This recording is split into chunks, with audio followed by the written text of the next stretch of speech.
চট্টগ্রামে লাইটারের জাহাজের নাবিক মোস্তফা কামালকে হত্যার পর জাহাজ থেকে ফেলে দেওয়ার অভিযোগ উঠেছে। এ ঘটনায় সকালে ১৪ জনকে আসামি করে মামলা করেছেন তার ভাই। পুলিশ জানায় ২৫ এপ্রিল থেকে নিখোঁজ ছিলেন মোস্তফা কামাল। রবিবার হালি শহরের গার্নার্স পয়েন্টের সমুদ্র উপকূল থেকে তার অর্ধগলিত মরদেহ উদ্ধার করা হয়। তদন্ত করে দেখা হচ্ছে কিভাবে মৃত্যু হয়েছে ওই নাবিকের। তবে পরিবার ও সহকর্মীদের দাবি, জাহাজের মাস্টারের সাথে মোস্তফা কামালের বিরোধ ছিল। এ ঘটনার সুষ্ঠু তদন্তের দাবি জানিয়েছেন তারা। নিহত নাবিকের বাড়ি সন্দ্বীপে, থাকতেন খুলনায়।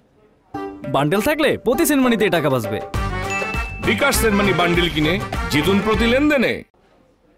হাতিজাকে চিফ ড্রাইভার মোস্তফার জায়গায় বসানোর জন্য এই ধরনের ওনারা পায়তারা করে আসতেছিলেন। হ্যাঁ, তো ওইটা তো হয়তো সাকসেস হয় নাই, আজকে ওনারা এই দুর্ঘটনা ঘটাইছে। লাশ পড়ে আছে এরকম একটা সংবাদ পাই আমার ভাই। পরবর্তী ওটা তো আজকে ফেরম আসে, হ্যাঁ আসে থাকতে পারে। হ্যাঁ মামলা হয়েছে, এটা মামলা হয়েছে। হ্যাঁ আমরা হাতিয়ে যাচ্ছি, আসামি হয়তো অ্যারেস্ট করবো।